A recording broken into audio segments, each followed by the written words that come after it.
Olá, irmãos. Aqui quem vos fala é Clóvis Ferreira. Sou membro da Primeira Igreja Batista de Figueira e estou professor, né, da classe da melhor e da maior escola do mundo, né, da EBD. E gostaria de estar viajando junto com você, né, nessa condição de estar aprendendo, né, mais um pouco da palavra de Deus, né? O livro que a gente vai estar estudando hoje é um livro muito interessante. Se trata do livro de Esdras, e Esdras foi um personagem marcante na história do povo de Israel, porque ele auxiliou, ele ajudou, né, na reconstrução do templo que foi destruído pelo rei Nabucodonosor. E uma curiosidade muito legal que pesquisando eu encontrei que o nome Esdras, né, quer dizer Ezra, né, Ezra, e que no hebraico, né, traduzido do hebraico quer dizer ajudador, auxiliador. Então Esdras foi, além de ter ajudado e auxiliado, ele tinha isso no nome dele, né? E é uma coisa marcante.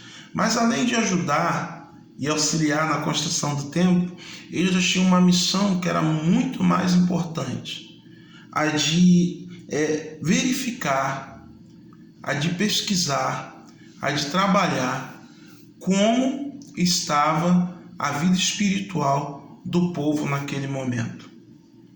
E baseado nisso, né, eu queria perguntar para você, nesse momento de dificuldade que a gente tem passado, nesse momento de tribulação que a gente tem vivido, como está a tua vida espiritual? Pensa aí. E a gente vai tratando, né, conforme a lição vai passando, e a gente vai poder vislumbrar um pouco dessas questões. Vamos lá. Eu queria ler com você o texto base da nossa lição, é Esdras 9, de 5 a 9. Mas eu queria ler com você, eu destaquei aqui dois versos, o verso 5 e o verso 9, que diz o seguinte: e perto do sacrifício da tarde, me levantei da minha aflição, havendo rasgado o meu vestido e o meu manto, e me pus de joelhos e estendi as minhas mãos para o Senhor, meu Deus.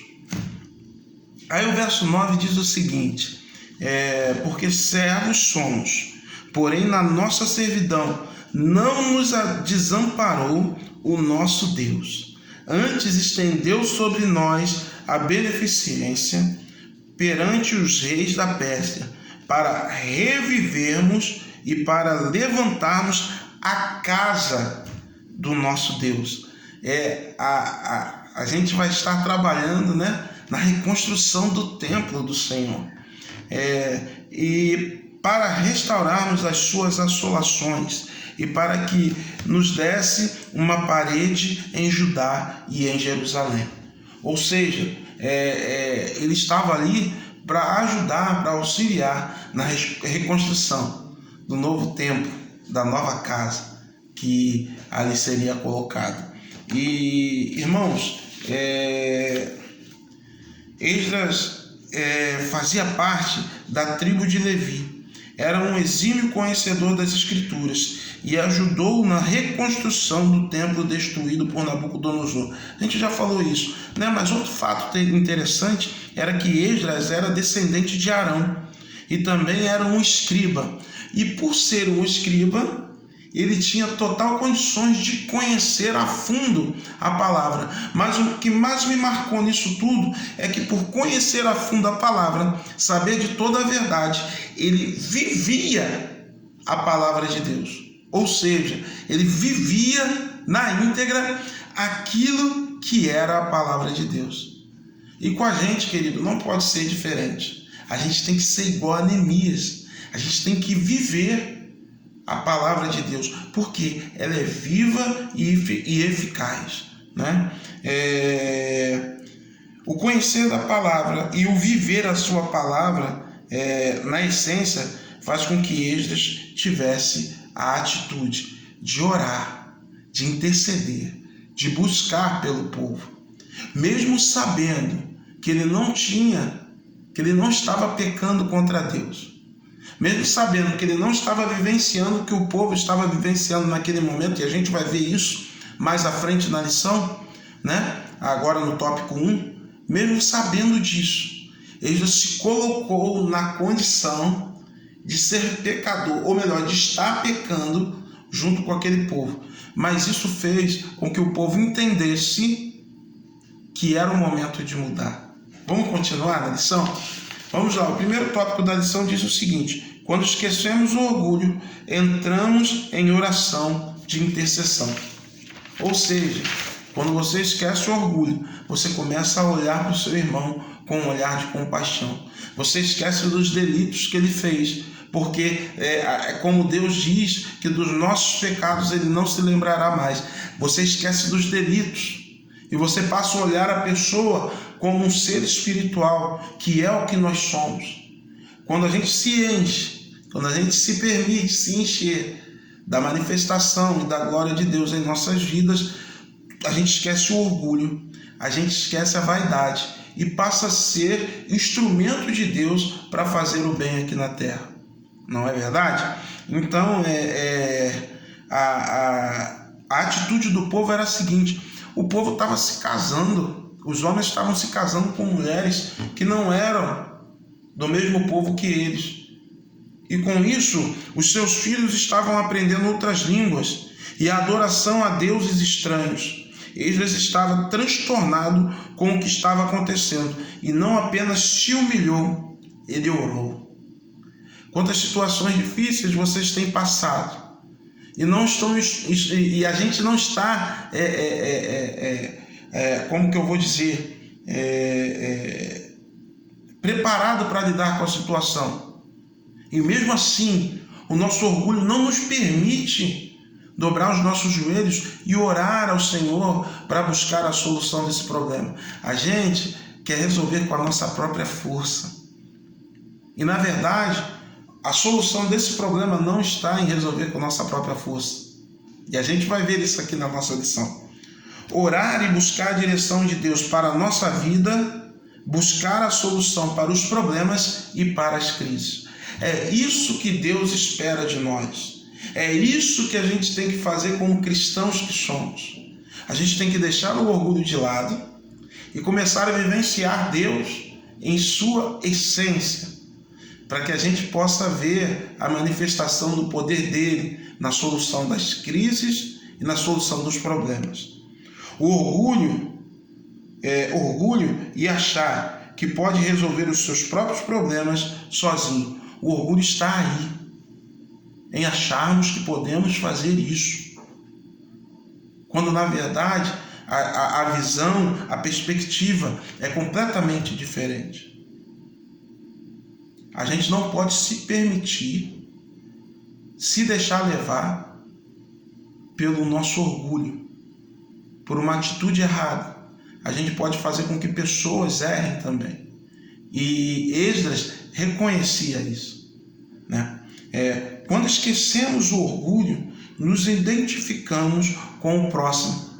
Olha só que coisa legal. Esdras, a condição de Esdras era de ter empatia por aquele povo que era pecador. A humildade e humilhação de Esdras, mesmo inocente de tais pecados, pressupunha que ele fizesse parte deles com eles. Esdras se coloca como intercessor do povo e procura o arrependimento e o perdão dos pecados. Mas só que Esdras, ele não estava errado, porque ele estava buscando a Deus, ele estava buscando a solução em Deus. Mas só que o povo estava errado.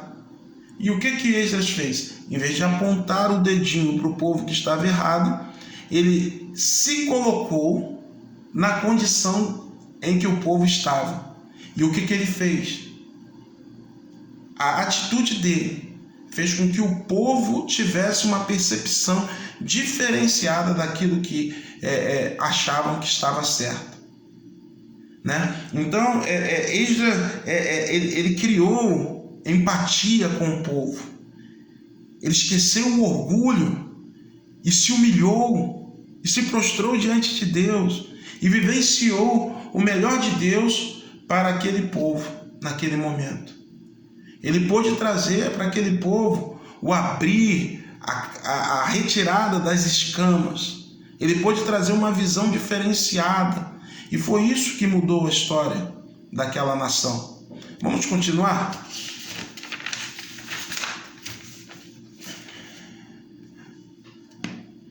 Sofrendo fome, sede, dor, para buscar a libertação de todo aquele que crê em seu nome.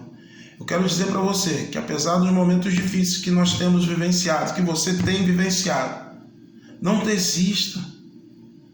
Acredite. Assim como Esdras estava vivendo um momento difícil, porque o povo estava sendo escravizado pelo povo persa, Esdras se colocou na brecha, se colocou na condição para poder fazer a diferença. Precisamos reconhecer os nossos pecados diante de Deus. Nós estávamos condenados e Ele, pelo seu amor, resolveu nos salvar.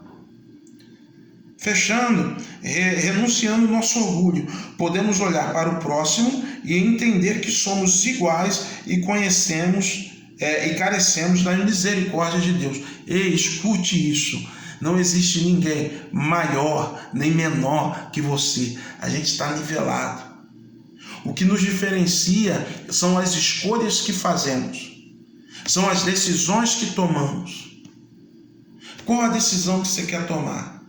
Seguir o seu caminho orgulhoso, vaidoso, do jeito que nós somos?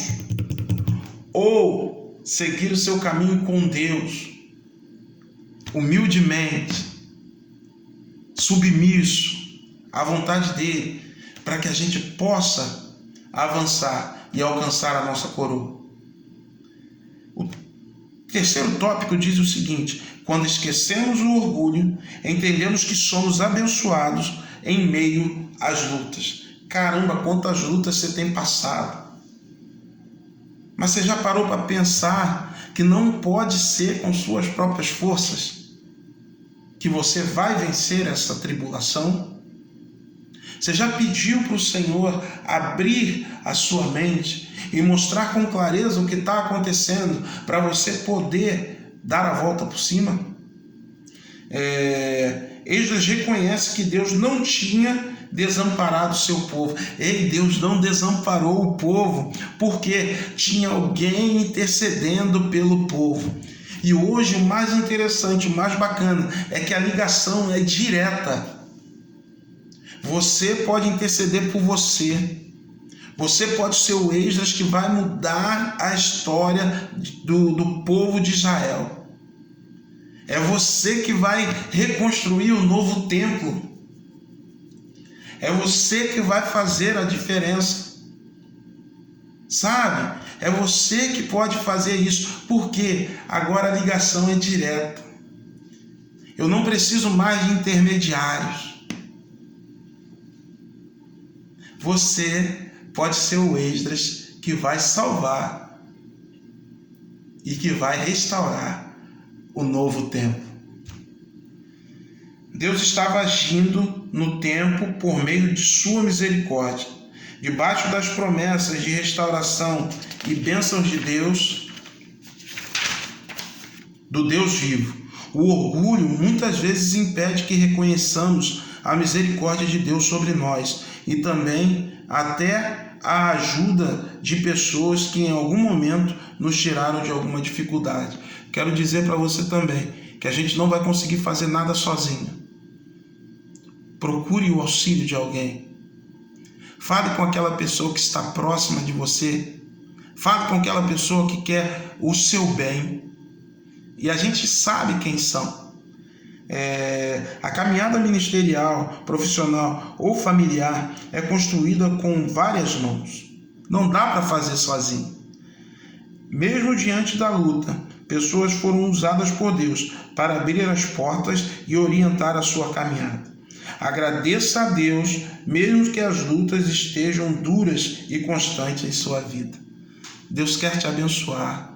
Ele quer honrar você, mesmo que a gente não mereça, mas Deus está aí, pronto para fazer o milagre acontecer. Mas o seu orgulho tem deixado?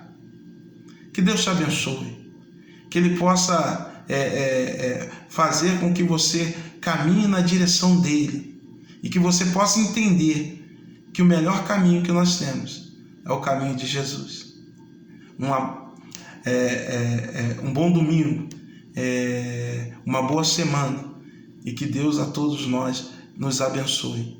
Que o orgulho possa bater em retirada da nossa vida e que a gente possa ter uma vida inspirada e uma vida abençoada dos caminhos de Jesus. Deus o abençoe.